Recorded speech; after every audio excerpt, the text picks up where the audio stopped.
똑딱이 주식의 3월 8일 금요일 증시 브리핑입니다. 자, 오늘 한국 증시는 코스피와 코스닥 모두 올랐죠. 자, 수요일 나스닥 지수가 올랐지만은 5일선 아래에서 음선으로 마감되는 그러한 모습을 나타냈고요. 여기에 대한 반응은 코스닥이 조종을 보이고 이렇게 반응을 했었죠. 그래서 제가 어제 방송에서 미국 증시가 5일 이동 평균선 위에서 마감됐더라면은 좀 한국 증시의 반응이 달랐을 것이다. 이렇게 얘기했죠. 자, 간밤에 나스닥 지수가 5일선 위로 양봉으로 마감되니까 오늘 한국 증시의 반응은 상승이었죠. 그리고 나스닥 지수 같은 경우는 제가 이렇게 표시해 드렸던 이 기준선, 위의 기준선을 지지하면서 결국 반등해 주면서 다시 고점을 높였죠. 그래서 여전히 나스닥 지수도 아직 살아있다 이런 표현을 보여주고 있는데요.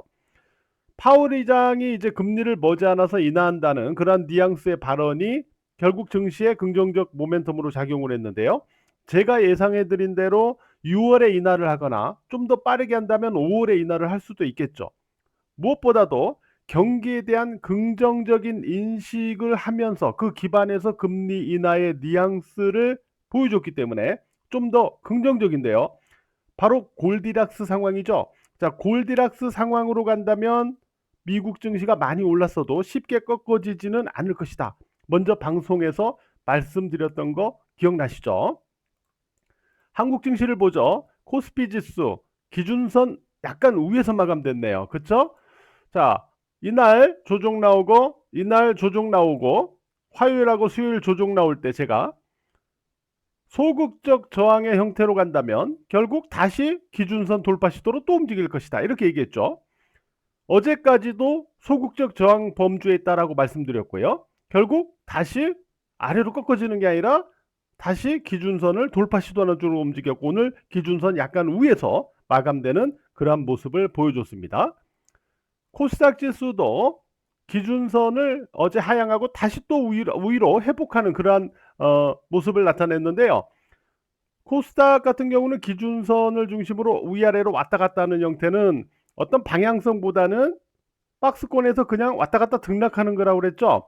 그러나 이 기준선을 저점으로 지지하는 양봉이 출현될 때는 일단 긍정적으로 봐야 된다 이렇게 말씀을 드렸고 이러한 기준선 위에서 저점으로 지지되는 양봉이 나올 때 이런 흐름들이 나올 때는 1월 전고점 돌파 시도로 수월하게 진행될 수 있는 그러한 기반이 일 수 있기 때문에 이때는 특히 더 주목을 해야 된다 이런 말씀을 드렸습니다. 일단 코스닥의 오늘 마감 시그널은 좋다 이렇게 말씀드릴 수 있겠네요. 자, 종목 쪽도 한번 살펴보도록 하죠. 오늘 반도체 쪽에서는 일단 SK 하이닉스 윗꼬리가 달리긴 했지만 양봉으로 다시 고점을 높이는 그러한 형태를 보여줬죠. 여전히 주가가 위로 살아있다 이런 의미입니다.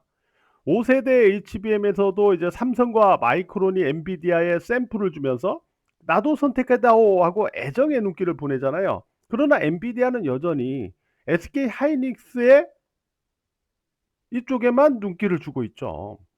차세대 HBM이 뭐가 관건입니까? 결국 수율하고 발열이죠. 수율하고 발열이 관건인데 SK 하이닉스와 한미반도체가 바로 이 분야에서 제일 낮습니다. 제일 낮기 때문에 여전히 엔비디아는 SK 하이닉스를 신뢰하고 있는 거죠.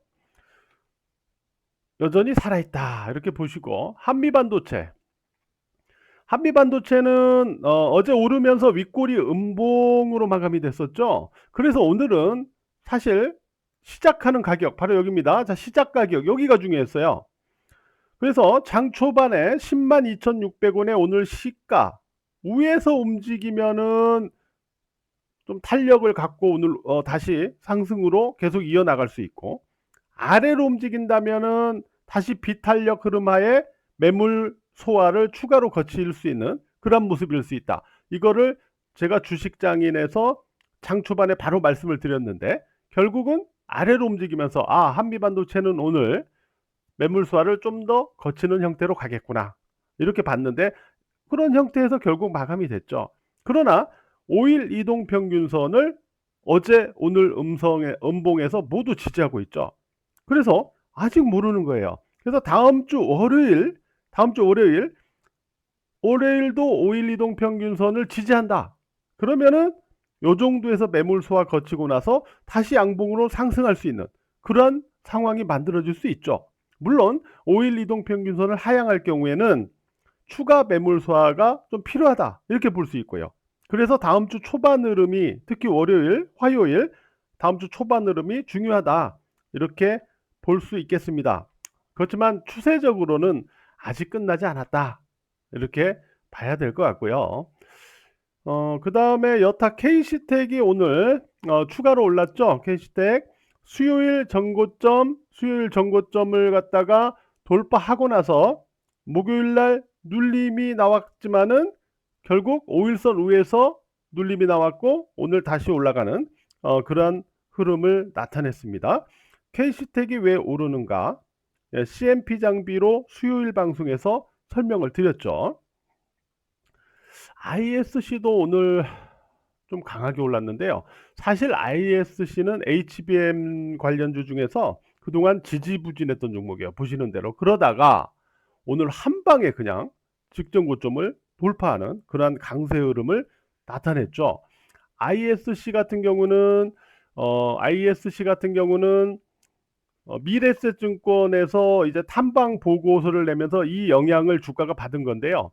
보시면은 이 보고서에서 ISC에 대해서 세 가지 긍정적인 상황을 제시를 했어요. 예상을 했는데 첫 번째는 비메모리 사업 매출의 비중의 확대에 따라서 일부 고객사로부터 양산 비중을 높이는 추세다. 두 번째는 엔비디아, AMD, EMD 고객사들과의 협업을 통해서 매출 확대를 기대해 볼 수 있다.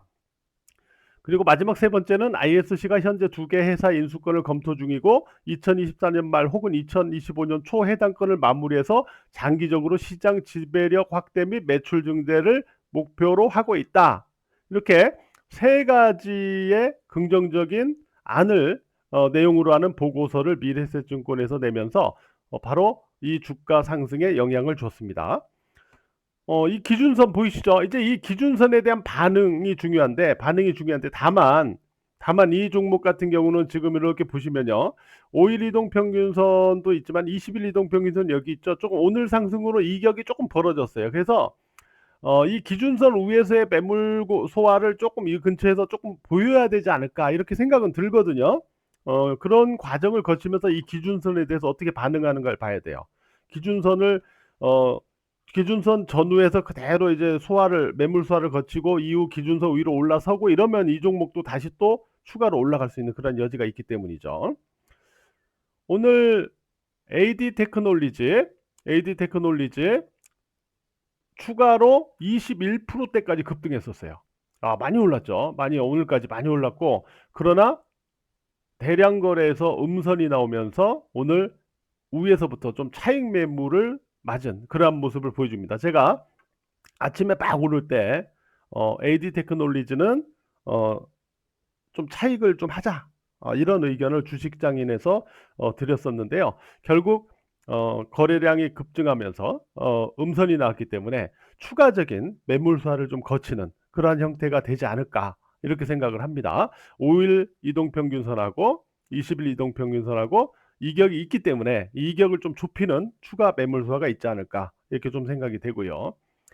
레이크 머티리얼즈 오늘 상한가까지 급등했었어요. 자, 어제 오늘 단 이틀 만에 40%의 폭등을 보여줬습니다. 40%의 폭등. 전고점 돌파하고 눌릴 때 자, 지지되면 다시 올라간다. 자, 이거 제가 앞선 방송에서 미리 다 말씀드렸던 종목입니다. 이틀 만에 40% 급등. 자, AD 테크놀리지, 레이크 머티리얼즈 모두 앞선 방송에서 미리 코멘트해드린 바로 이 패턴으로 코멘트해드린 그런 종목들이었습니다. 자, 전고점 돌파했는데 이후 눌릴 때 전고점 이 기준선을 깨지 않으면 한번 봐야 된다 했던 종목들입니다. 이거 제대로 보신 분들은 아주 좋았겠네요. 자, 오늘 바이오에서도 오늘 여러 종목들이 올랐어요. ABL 바이오 두 번째 기준선 위에서 어제 눌림 후 오늘 다시 또 재상승을 했죠. 네, 흐름이 여전히 좋습니다. 이 종목은 기술 수출 가능성이 있는 신약 개발을 여러 건 진행을 하고 있다고 그랬죠. 그 다음에 메지온.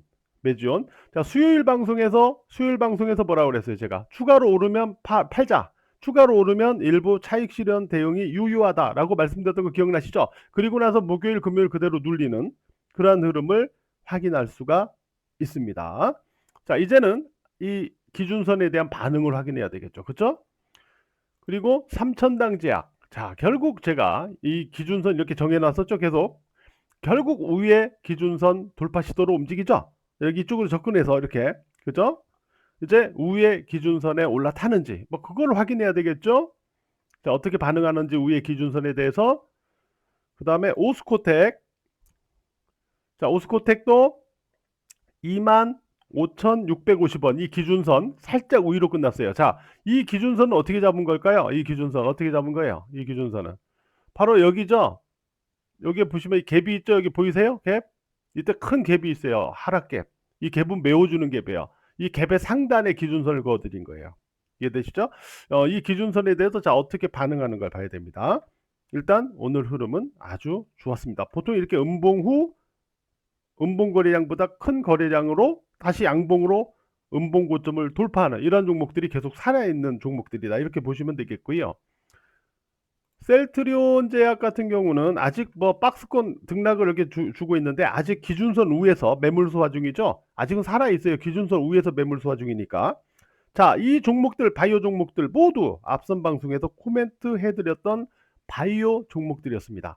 오늘 장 후반 로봇에서 레인보우 로보틱스 그리고 T 로보틱스 이런 종목들이 움직였는데요.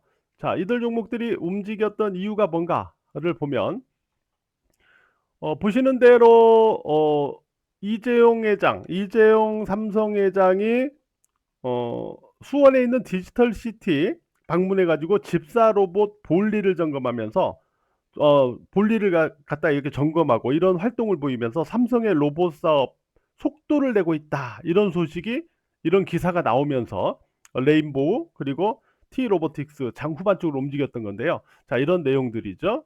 이런 내용들. 이런 기사가 이때 나오면서 이렇게 움직였었어요.